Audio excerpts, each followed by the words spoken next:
Got it.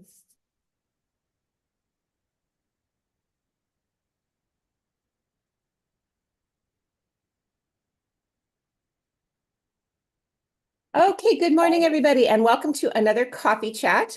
This is our interview show where we talk to interesting people, usually people that have something to do with Italy, but often just travel in general. And today we have somebody. Okay, good morning, everybody, and welcome very excited about talking to. Hold on one second. This is our interview show. Video. Talk to interesting. There we go. Okay. So we've got a really interesting person who I've wanted to talk to for a very long time.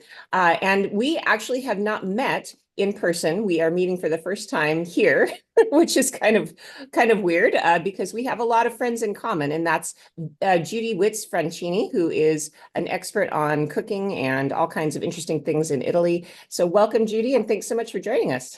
Thanks, Sarah. This is really fun to meet online, right? Judy Witts Francini. Yeah, isn't it so funny how that happens that you meet people online and then it's sort of like, you think you know them. Judy, and thanks so much for joining us. So tell me a little bit, Judy, about what it's been like to live in Italy for the past 40 years, isn't it? It's been really wonderful. I love it because I originally was like an art student. Tell me a little bit, Judy, college, about what it's been. And of course, being in Florence is just the home of the Renaissance. It's so fabulous. Every day is like having lessons, right? I originally was like an art student. Tell me a little bit, Judy. Can you hear I hear a voice in the background.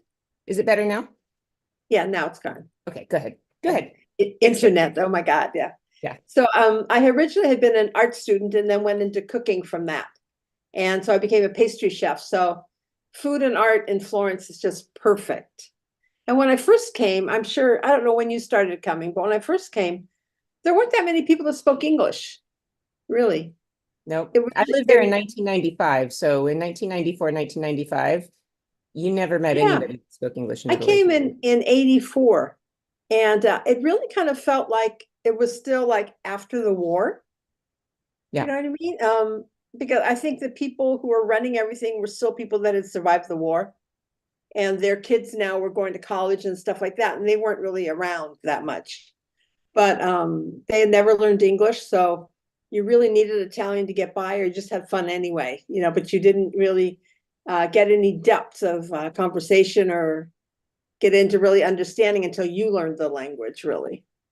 I really found that was true for me as well. I mean, it was just, it's so funny to think about because I think if you didn't live in Italy or you didn't spend time there in the 80s and 90s, it's really hard to even explain what it was like because it was like kind of stepping into another time. I almost felt like time travel when I moved to Italy in the 90s. Exactly. To me, it was like living in the movies, like what you saw. Yeah. I mean, you really experienced the tiny village feeling in Florence and in Rome, and it was another country. Yeah, really. It was another time.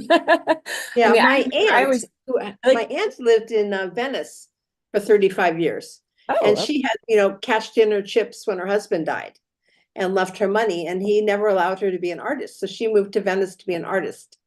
And she hung out with Peggy Guggenheim, but she never really learned Italian. Oh. She kind of did the hang out with the expat artist things. Okay. And again, it was probably the 70s. So this kind of thing was in your family blood then to just kind of take off and go move to Italy. Yeah, my mom was raised in Shanghai. We're not Chinese, but my grandparents met in Shanghai. My grandmother was what I now know as Ukrainian. She always told me she was a white Russian. And with her family, they had left. She was actually born in Tbilisi, Georgia. And the family moved up and was in Shanghai. My grandfather was born in France of a Turkish father and English mother. When his dad died when he was 3, they moved to Istanbul, which was Constantinople. And then they ended up moving to Texas. And then he joined the American Army at like 19, was sent to Shanghai because he spoke like 3 or 4 languages.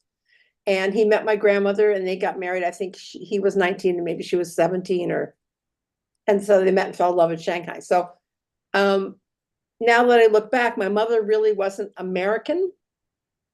So she kind of pushed me out the door. And the first time we could find a cheap ticket, I think it was $200 round trip from San Jose, California to London. I went and I did 5 weeks. And to me, once you've done something like that, you could never really go home again. And I think that's what she wanted, was that I realized that there was more than just, the burbs. Yeah. And of course, once you got to Italy, I'm sure that changed everything. So And that trip, I didn't go to Italy. Yeah. So when did you get to Italy then? I had done God, maybe in the late 70s, early 80s, I took a trip and I went to Greece. And on the way back from Greece, I stopped in to meet my aunt in Venice. It was a day. And then I just I jumped into it. I bought a one-way ticket, and I was going to go to France because I was a pastry chef, and I was going to do a month in France and a month in Florence to study Italian, and that was 1984. And I loved it so much. And I never loved like the Italian area in San Francisco. I wasn't a espresso junkie and hanging out with the waiters and restaurants. And I didn't like the screaming and yelling and those huge big meals with all this too much food. Whereas my French family was kind of, everybody's quiet and, French, they kind of speak like that, like little lips. And whereas Italians, and now I get it. Oh, and I'm using my hands. When I was a little, when I was a little kid, like in 5th grade, I remember my mom brought my teacher home and I was using my hands to speak and they made me sit on my hands because it wasn't ladylike to speak with your hands. And I remember I couldn't talk. Wow. I think I found my home. You've been Italian in your school your whole life. That's really cool. Yeah, it's crazy. It's everything I never thought I would be. I thought I'd be in Paris or somewhere in France. So when did you meet your husband then? Was it in that 1984? A year later, after I came back, because I was only going to be gone for a couple months, I thought. And my roommates called me. I sublet my room and they said, "We're moving. Come get your stuff." So I bought a round trip ticket from Florence back to Florence. And I left in December, which I found out, I found jobs illegally working and, cleaning rooms because I didn't speak Italian, and cooking. I found a job cooking. And then when the students were gone, the tourists were gone, I didn't have a job anymore. So it all kind of felt, I got the phone call, an old boyfriend had come over and said, "Move back. I want you to come live with me." And then I got back to America, sold all my stuff. Turns out he had another thing going on that he couldn't commit to me. And I was like, oh, this is just weird. So I had already had the ticket to come back and I already knew people and I had been hanging out for 3 months and spoke some Italian. And I came back in April of 85. So I just spent winter at home selling things and waitressing to make money. And I came back again with, a couple $1,000s. But we were talking the other day that how much that was worth. It was 2 to 1 when I came here with it. It was lira. Yeah. And the thing that gets me is like Italians, really haven't gotten raises. But a whole pizza was 4,000 lira, which is $2. And now a whole pizza is 14 euros, which is $24. I mean, 24,000 lira. I don't understand how the math doesn't work. No one really got those huge raises. Yeah. That euro right came in, everything was in and prices doubled. That's a whole separate conversation that I would love to have sometime, because that was one of the most shocking things I've ever seen. And I don't think Americans understand what happened when the euro conversion came in. I mean, it was completely insane the way everything doubled, and then people kept anticipating more inflation, so they double again. That was crazy. I don't know why there wasn't a revolution. I agree. A huge countrywide protest. It's like they snuck it in on them almost because it took so long before it was finally converted. Yeah. There was a period of time where they had both prices on there, and then all of a sudden it doubled, and it's only kept going up. Yeah, I remember when I rolled into a parking lot with one of my coaches into Siena, and the parking there was 18,000 lira the previous year, and then what they've done is just covered up the zeros, and so it was 18. Oh yeah, which was doubling. Yeah, the price, and I saw doubling. Yeah. People would just get paper and they'd put paper over the zeros. And then it just absolutely caused crazy inflation, which is very funny because not funny, it's terrible, but as a traveler, I remember Italy being super cheap in the 90s. And then all of a sudden, it was $5 a day. Well, in the 80s, late 70s and 80s, so it was Europe on $5 a day. And then I Yeah. went to $10 a day, And now, right? and now It's what? not even $100 a day. You can't do $100 a day, I don't think. Well, maybe you could, yeah, if you're backpacking and stuff, but Well, it's crazy to think that a backpacker would need that much, but it's true. I mean, even hostels are $30 or $40 a night now, whereas they yeah, used to they're be. 30 or 40 and a meal, a one good meal. I mean, you can live on shawarma and slices of pizza. That's, but if you have one good meal, that's 25 or 30. And they're spending it all on alcohol anyway. So Well, this is just what's so strange is that Italy really was the budget bargain place to go. And I know a lot of people that ended up in Italy and staying there and living there just because it was the economical place to go in Europe in the backpacking days. exactly, exactly. It was great. Great food. People were nice, Yeah. beautiful beaches. So a completely different sort of topic though, like you've been there 40 years. Do you feel accepted? Do you feel like you're a part of Oh, the totally. community or are you always going to be a foreigner? I will always be a foreigner. I mean, you can't help that. But the thing is, my husband doesn't speak English, so we only speak Italian. So I speak Italian.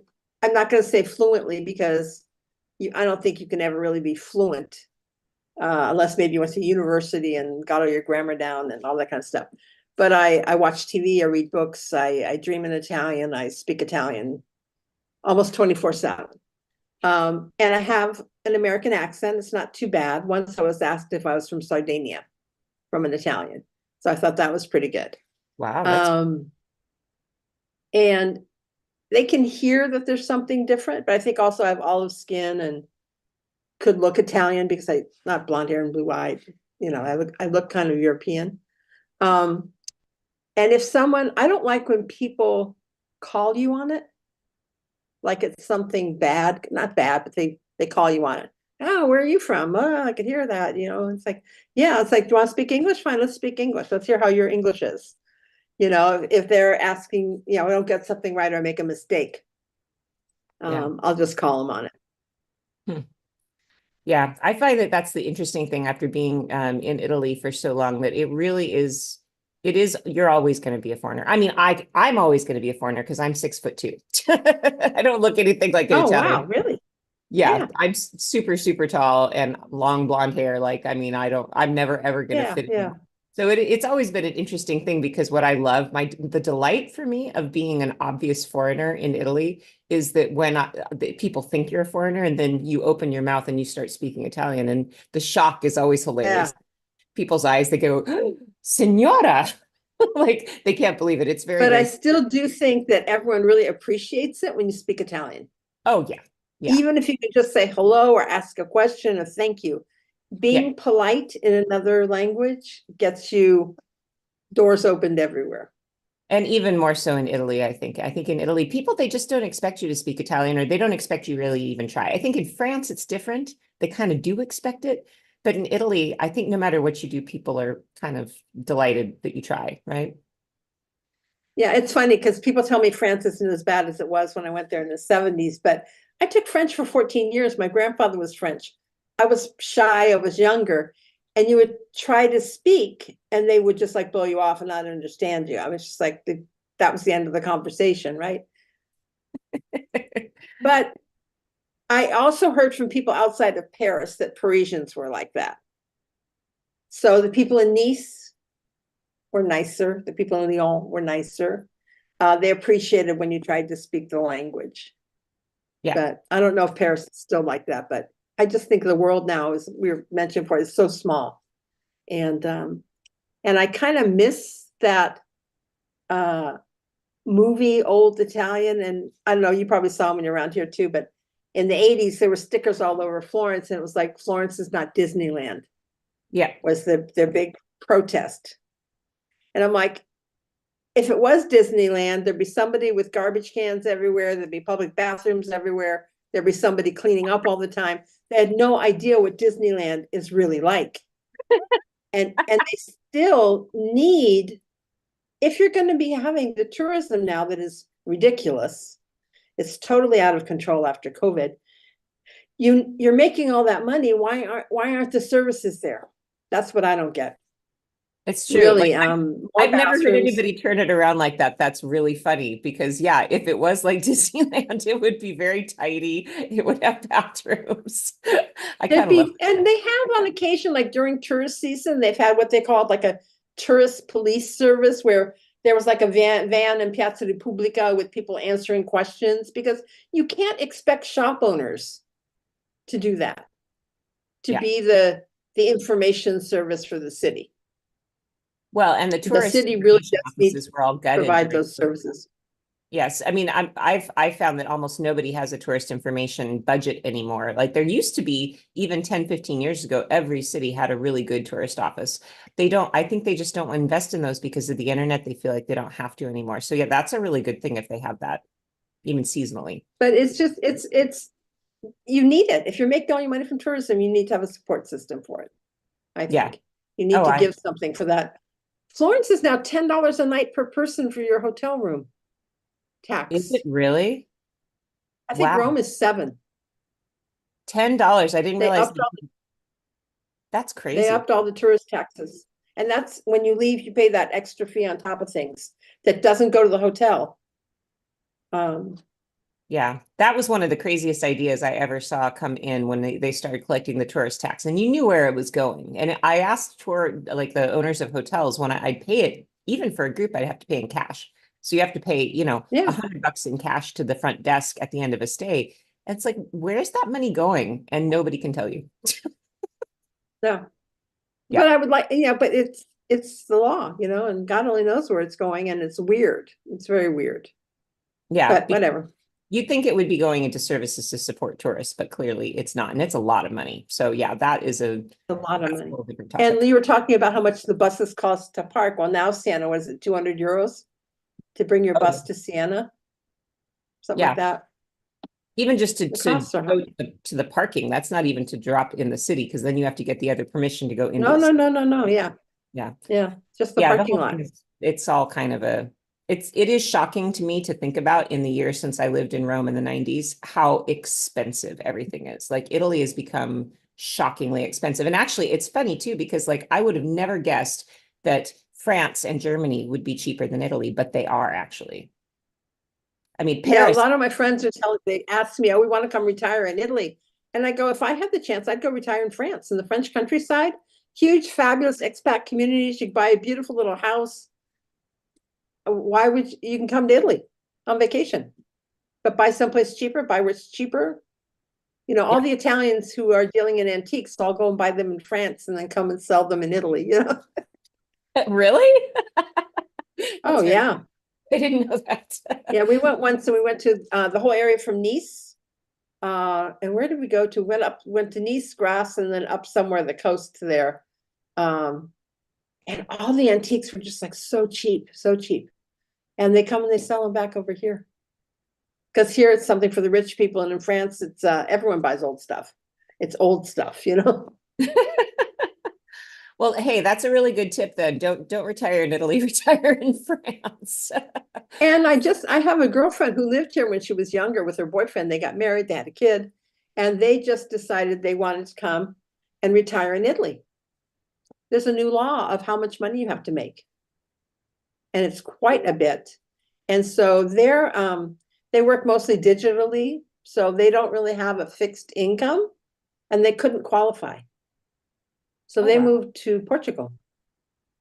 Yeah, Portugal has had very, very friendly policies on moving for retirees, although I think that's going to change. But for now, it's still In Italy, it just changed because they were giving them a tax break.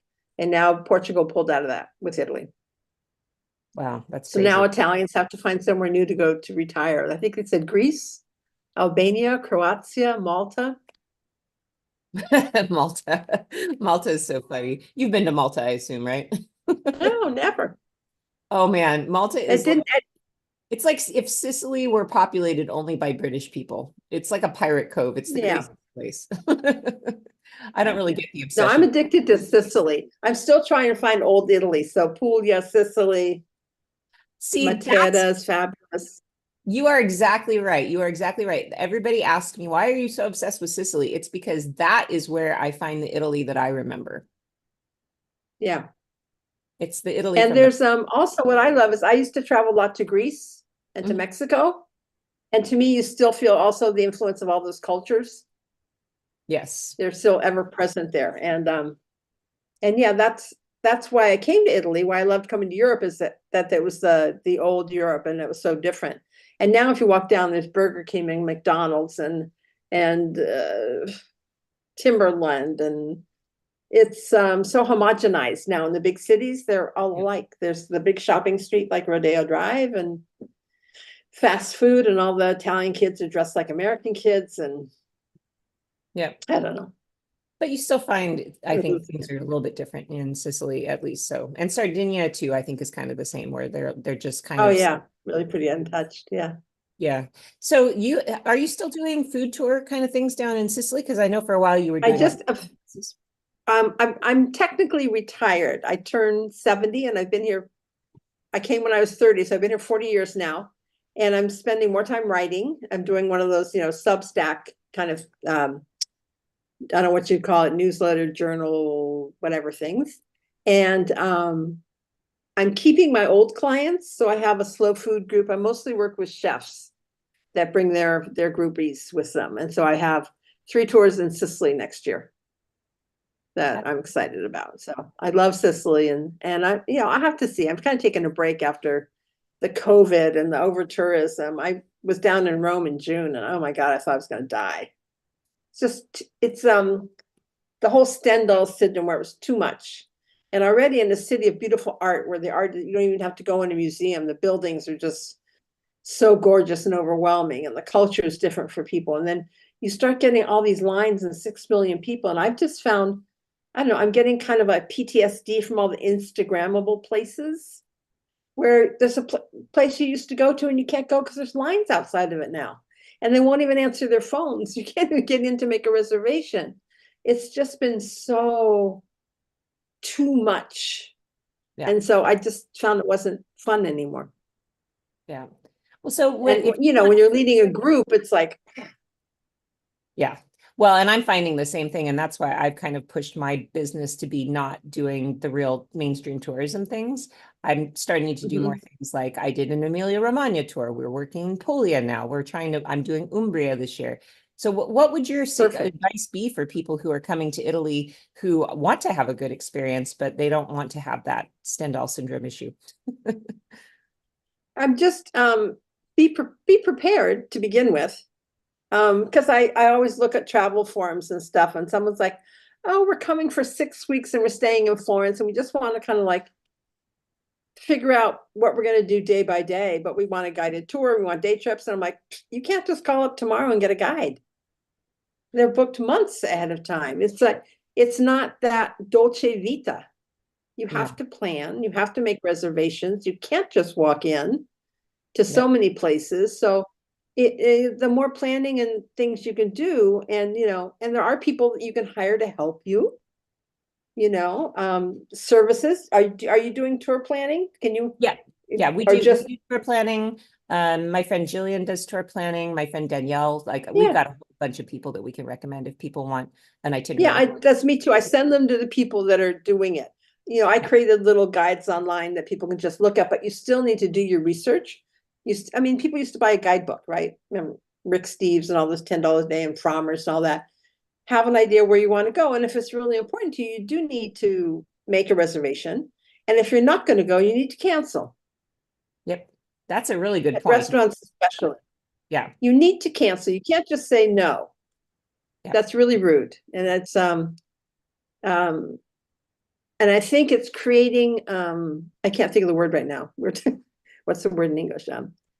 Not hostility, but restaurant owners and people like that are getting burnt out.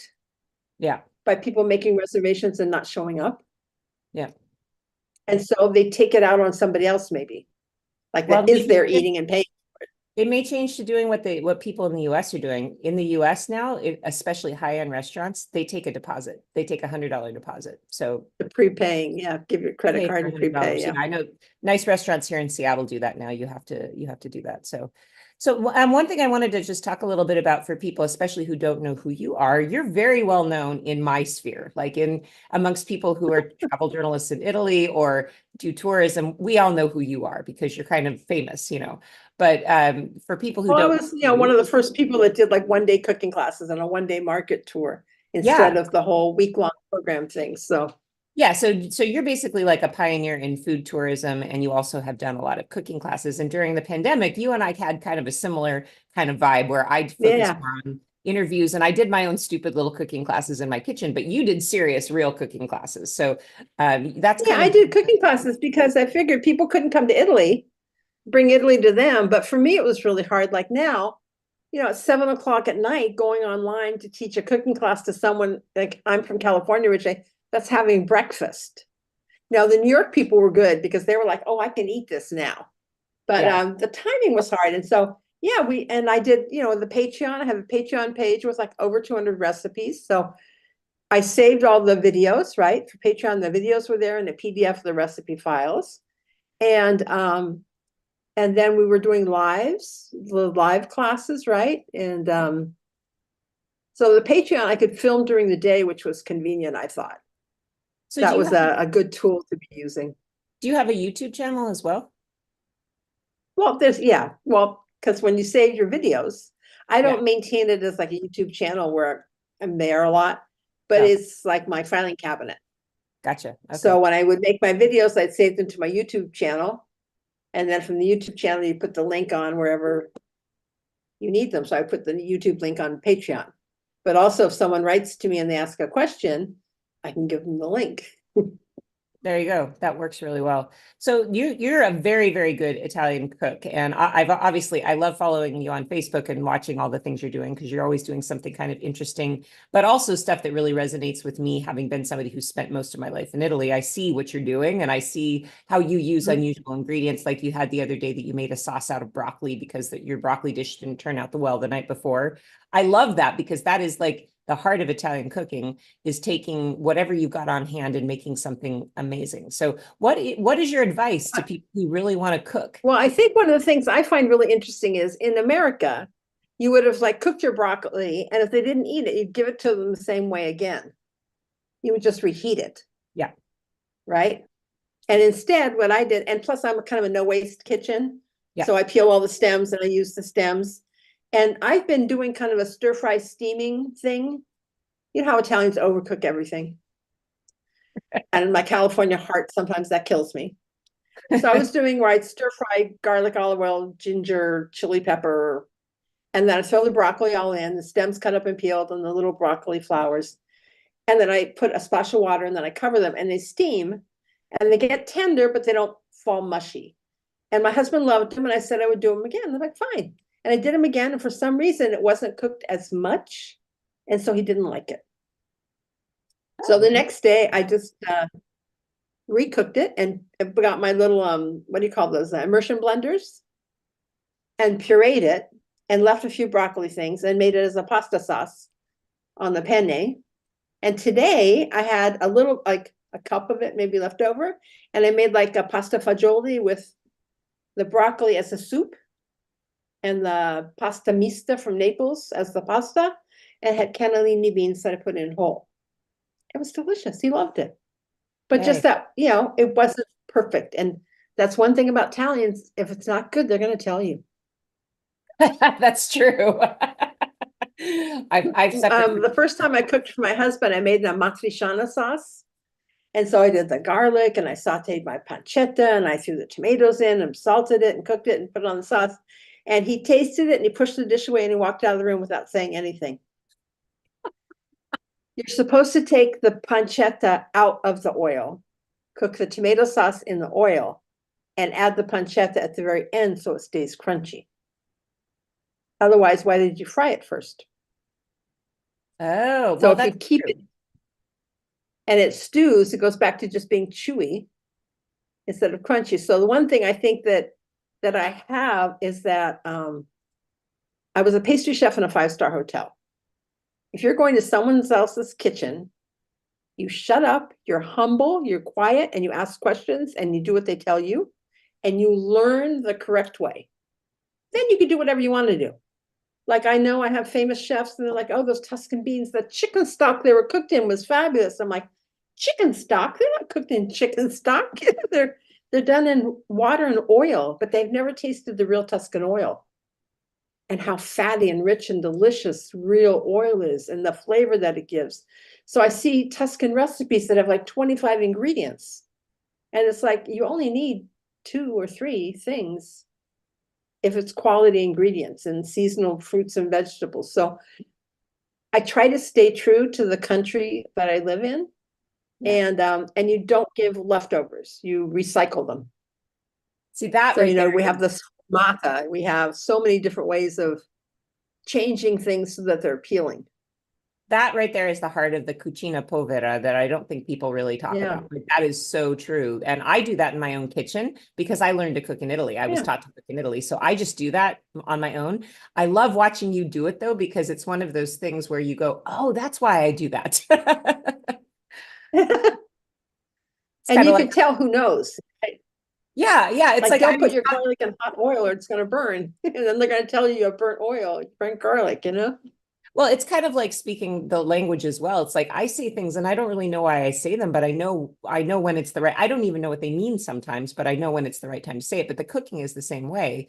You learn because you saw other people do it and you do it that way and you know that's the way it's done, but you don't know why. And then you see somebody else doing it and you go, oh. So yeah, and it's funny too, because I remember I learned a lot of I took 1 month of school when I came here, but then I would hang out at the market and listen to how people ordered their food. Yeah. And the butcher asked you, well, how are we going to make that? Because then you get a different cut of meat. And I remember the one time I thought a butcher ripped me off because I was American. And I realized he gave me what I asked for. And I didn't tell him what I was making. I said I wanted 4 slices of that meat. Quattro bracciole. And I didn't tell him how I was going to cook it. And it came out like leather. And so what I needed to tell him was what I was making. Yeah. And he would have given me the correct beef slices for long, slow cooking or quick frying or pan searing. And your butchers know, everyone here knows everything about food. Everybody knows. Everybody. That is a huge difference between the US and Italy that I actually really appreciate is that I love going and talking to the butcher. Like when I'm in Italy, I'll go and I'll actually discuss the meal. And even with the frutti vendolo too, you do the same thing. You go up and you don't want to buy at the grocery store. You buy from the frutti vendolo because you say, oh, I'm making ribollita. I'm going to make kale soup, or I'm going to make, roasted artichokes, but you don't want these artichokes because you want these ones if you're roasting them, that kind of thing. It's a conversation. Exactly. Yeah. Yeah. Oh, and be like, what are you going to make? I want artichokes. What are you making? And then they'll give you the right one. And then if you're lucky, they'll give you their little recipe, Yeah, which the way I've always explained it to guests who are with me if we're walking through a market is they'll have signs up that say, don't touch the produce. And it's not because they want you to hurt it necessarily. It's because they don't trust that you know what you want. You have to actually explain. But the thing too is if you do pick it and you squeeze it and you bruise it and you put it back down, someone's going to buy a bruised peach. Yeah. And that's their face, their name, that you sold them a bruised peach when you didn't bruise it. Yeah. And so, when you're buying fruit, it's like, are you going to eat it today or tomorrow? And they'll pick out so you can have it sitting in your fruit bowl and it'll be good for like 3 or 4 days. Or you can eat it today. Here's a ripe one. See, and for me, we're not used to really the service like that. We're just used to grabbing a bag and filling it up. But you have to learn Italians don't know how to shop in America. So, I've often thought that maybe some enterprising American would try opening up a food store like that, where you actually have a person working in the produce who helps you select that. But that's just not the way we think here. It's too bad. That would be fun to have a personal shopper, wouldn't it? It would be, but also I think we are like the Costco mentality, right? In the US, where we think, oh, we have to buy enough food for the next month, versus in Italy. Because everybody's working. Everybody's working. Yeah. In Italy, you guys work 67 hours a week. Yeah, exactly. And I think here people, their thing is like, you're shopping not every day anymore. We have grocery stores and we have like the Metro where people go and buy oversized everything too. Because mothers have had to go to work. Kids are put in daycare.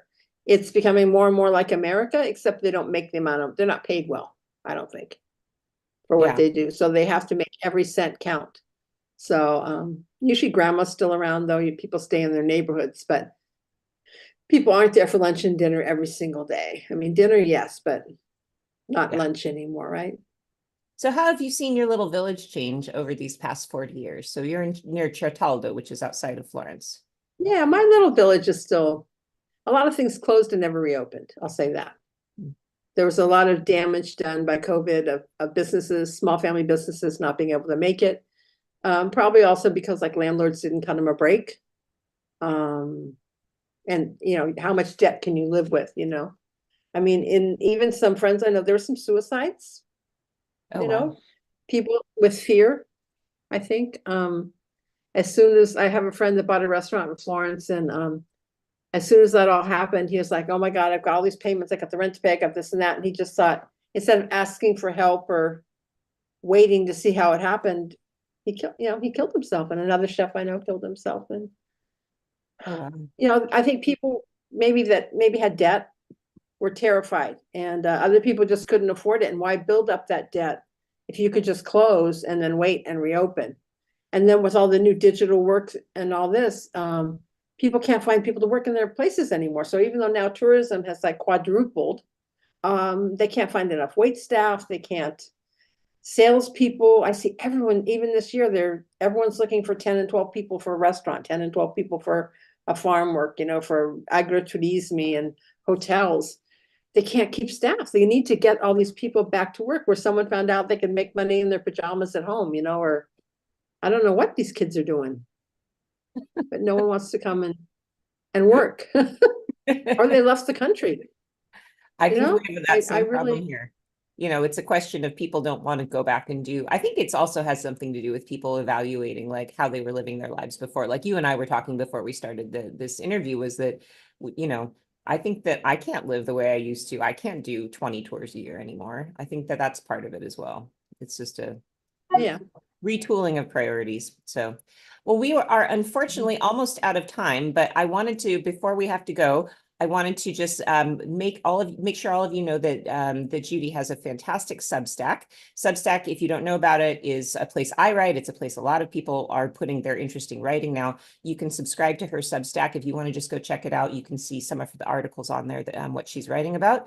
She's got recipes. She's got all kinds of things, and she's actually the real Italian kitchen. Like I admire you so much because I love what you do because you are exactly correct. You are doing the things I see all the time when I'm in Italy. And there's not a lot of people out there, I don't think, who are doing it the way you're doing it because it's just real. It's like you cook like a real Italian, and I think that's super cool. So Well, I think it's a responsibility when you live here yeah. to represent the country, because a lot of the Italians don't speak English. I mean, we have Julia from Jules Kitchen. Yeah. There aren't a lot of Italians here that are really bilingual. Yeah. And doing that. Yeah, so you're really Thank bringing you. true Italian cuisine to the home cook. I mean, everything you do is really accessible even for us here. Okay, we don't have the same produce and the same meat, but at least we can kind of see That's it. This is even when I travel and teach, that was the problem, finding the ingredients yeah. to make the food taste like it does here. Actually, it's funny You're gonna little have to buy story. a better oil. Yeah, my son asked me the other day. He said, "Hey, Mom, I'd really like to go and find pancetta, like the real one, like we have in Italy, like guanciale, so we can make some carbonara." And I was like, "I don't even know where to get that." Isn't that sad? It's Oh, like, I do. I do. oh yeah, tell me. One of my village butchers, here's a tip for you and all your listeners. Okay, He's from a little village down the street, and he raises his own pigs here. He okay, moved to America and works with a farm outside of Virginia, and he's called Terra di Siena, okay. and he's making guanciale and lardo, and I think he brings the prosciutto over that he makes. And Ooh, so they ordered online, but it's probably, a big piece of it because mostly he supplies restaurants. When we get off, I'll send you the info and you could tack it onto the YouTube video or something. fantastic. Yes, because that is, I mean, we use bacon here when we make a matriciana, and it's not the same thing. So Yeah, my poor kids are like, "Mom, no, I want real guanciale." So yeah, so that would be yeah. great. I Well, would love that. get him a bag of salt and a pork cheek. Actually, my children like meat for Christmas presents. I'm not even joking. That sounds weird, but it's true. Yeah, yeah. Oh, great. Well, anyway, thank you so much for joining us today, Judy. And for all of you who are watching, this has been Judy Witts Francini. And you can find her on Facebook. You can find her at Divina Cucina if you just Google that and her Substack. She is the real deal. So if you think I'm a good cook and you like learning from me how to cook, she's way better than I am. So go and check her out because she is absolutely the Thank you, Sarah. It's been a delight to have you so much. Grazie Thank you mille. so much. And hopefully I will see you in Florence one of these days. Yeah, you have to come to Cirtaldo. I will for sure. Ciao, ciao. Ciao, ciao. Bye-bye. Thanks, everybody. Bye-bye.